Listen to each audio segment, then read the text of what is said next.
Buenas tardes a todos. Disculpen. Empecemos de nuevo. Buenas tardes a todos, caballeros. Vale. Ahora de verdad.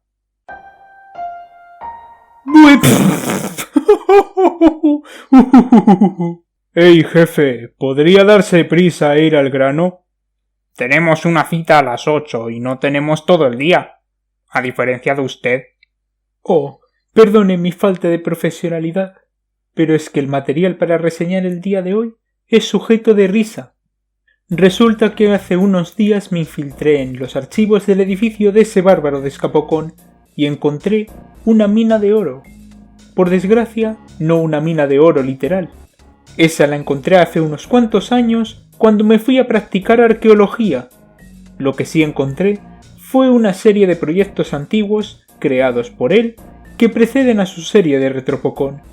Y hoy ustedes se vendrán conmigo para reírse de dichos proyectos. Oh. Con esto al fin aclarado, bienvenidos una vez más al lado oscuro de los fans.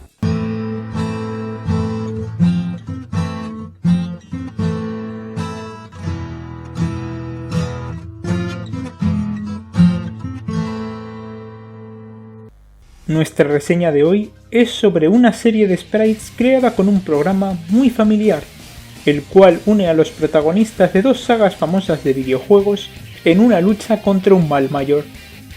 Mario and Kirby.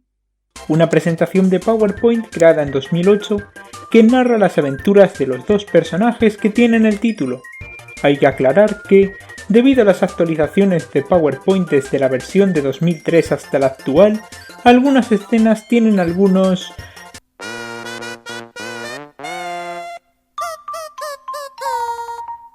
errores no intencionales.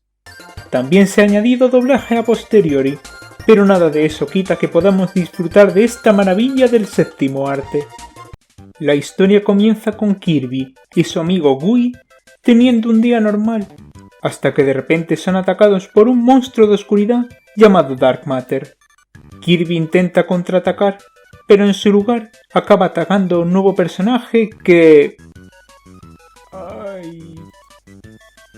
Un servidor no sabe quién se supone que es. No dicen su nombre, y además no es más que un círculo verde. Considerando que Kirby fue diseñado para ser un personaje sencillo y que todo el mundo lo pudiera dibujar, este círculo expande esta idea a niveles completamente inesperados. ¿Qué hacéis? Lo único que quiero es que os unáis a mí. Vale. Mientras tanto, en el reino champiñón, Mario y Luigi se encuentran con un portal y ya está. Por lo que volvemos con Kirby y sus amigos, quienes van a visitar al rey de Dedé, un elegante pingüino que además es de la realeza, alguien que admirar. Bueno, salvo porque es xenófobo y odia los círculos. Espero que nunca se mire en el espejo y vea sus ojos. Tras otra pelea donde el círculo vence a Dedede, consiguen reclutarlo y hacer que se una a su club de peleas sin precedentes. Los siguientes en la lista siendo Mario y Luigi, quienes son apaleados. Aunque bueno, en esta ocasión tenían un motivo. Un mago llamado Nightmare apareció de la nada y como buen mago desapareció, por lo que el ataque de nuestros héroes acabó dando a los dos fontaneros. Igualmente se hacen amigos. Encantador. Después de este lugar pasan a...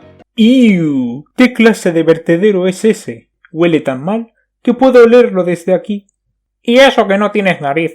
Es tan horrendo que hasta le han salido gusanos. Incluso Mario y Luigi les advierten diciendo que no deberían ir, pero Kirby les pega una paliza que por suerte ha sido censurada. No permito que veamos ese tipo de barbaridades en mi programa. Kirby y sus amigos fumigan a los gusanos, pero son teletransportados junto con nuestros héroes a la nave de Meta Knight, donde son contratados para trabajar para él. Así sí que da gusto contratar personal. No debería hacer falta aburridas entrevistas ni nada por el estilo. En el mundo de Mario y Kirby, con dejar KO a alguien, ya puede trabajar para ti. Buenos días, Sir Poco. Estás contratado. Bueno es saberlo. El motivo por la necesidad de nuevo personal es debido a que Dark Matter y Nightmare, que imagino que se habrían dejado KO mutuamente, están trabajando juntos para acabar con Kirby en la luna. Así que llaman a su esbirro H2 para poder vencerlos, así como secuestrar a la princesa Peach. Aunque este enemigo da lugar a escenas de combate muy interesantes, hay un problema bastante notable con él. Ese no se llama H2, se llama 02, el cual es posiblemente un clon de Zero, el líder de Dark Matter en Kirby's Dream Land 3. Debería ser su superior. Ese bárbaro de escapocón no sabe nada sobre Kirby. Esto no tiene nada de sentido. Te conoces de pe a pa la continuidad de Kirby, pero luego no sabes absolutamente nada de Nickelodeon. Menuda falta de coherencia. No sé cómo una cosa tiene que ver con la otra, Mariano. Ya. Eso tiene tanta excusa como el hecho de que sepas cómo me llamo, aunque sea la primera vez que nos veamos. Debido al fracaso de H2, los villanos deciden llamar a Bowser y a sus 3 secuaces, que no son más que 3 Koopas típicos con nombres también típicos. Bruce, Dill y Bill somos los Koopa Bros. Nuestros héroes llegan a la luna por fin, y en esta parte no tenemos más que combates, aunque al menos no son RPGs. Primero, Gui y el círculo cuyo nombre espero que sea muy interesante, se enfrentan a los 3 Koopas, con un combate donde se revela que los láseres del círculo también permiten curar a la gente. Tal vez porque se trata de cirugía láser. No me pagan lo suficiente. Seguido de este, se enfrentan al rey de los Koopas, Bowser, quien, tras disparar un poco de fuego por su boca redonda, es derrotado gracias a la involucración de los gusanos y sus armas explosivas.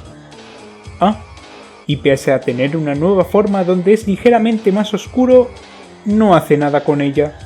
Uno también pensaría que Mario y Luigi serían quienes se enfrentarían a Bowser, pero están demasiado ocupados yendo a luchar contra Nightmare en su lugar, pero no sin antes encontrarse con un científico loco que les vende una aspiradora.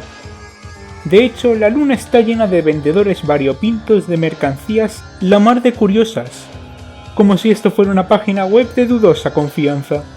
Entre ellos, hay una rana que les vende un escenario a Mario y a Luigi con audiencia y todo.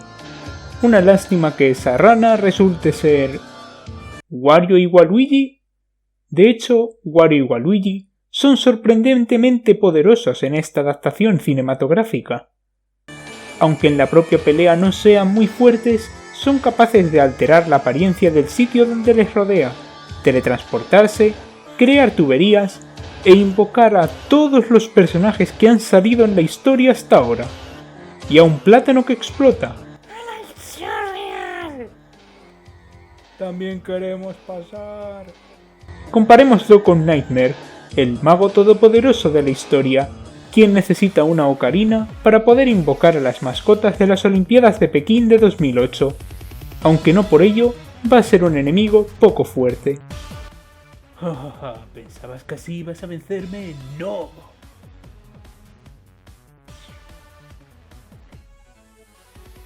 ¡Mario! Es tan fuerte que...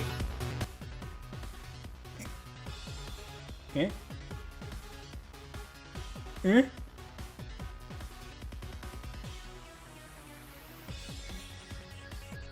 I like cereal.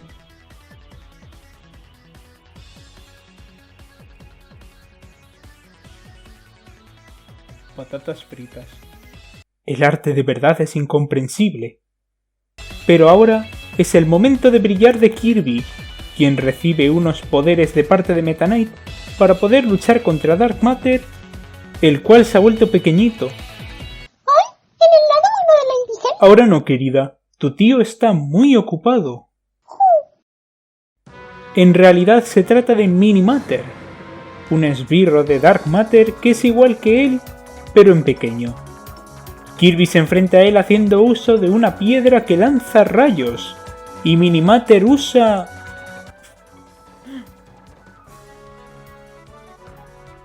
¿Acaso crees en el libro La fuerza de los signos?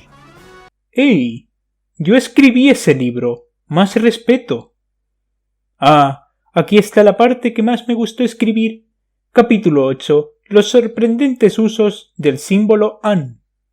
Una vez más, es el plátano quien acaba salvando el día, por alguna razón. Pero ninguna fruta será capaz de ayudar a Kirby a enfrentarse al verdadero Dark Matter, el cual es derrotado cuando Kirby recibe el poder de un círculo que no es el círculo que los acompaña, y se vuelve... más grande y blanco que antes. Sword Energy Beam. y consigue ganar, dando por completada su misión. Este largometraje termina con una pista de una posible secuela, ya que se revela que Dark Matter no murió, sino que acabó en el planeta Mobius. Todos los personajes no pertenecientes a los juegos de Kirby se marchan, y se revela el mayor misterio de esta película. Por cierto, me llamo Círculo Pequeño.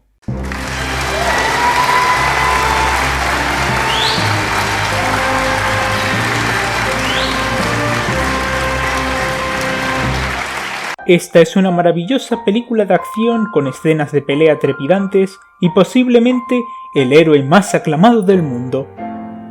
¿Qué? Yo no hablo de esa bola rosa lanzapiedras. Estoy hablando de Banana Bomb. Banana Bomb fue quien salvó el día en casi todas las batallas. Todo el mérito se lo lleva él. Él sí que es un verdadero superhombre, lo cual nos llevaría a la reseña del próximo día. Pero hasta entonces, soy Sir Pocón de Joy y... Sir Pocón. Buenas tardes, caballeros.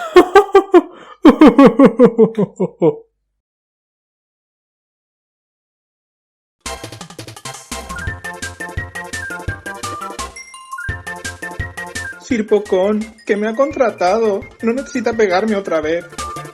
En Super Mario Land 4, Mario era canon. Ya nunca más, ahora eres Mariano. Hoy, en el lado 1 del índice, Sir Pocón le... Eso no había que leerlo.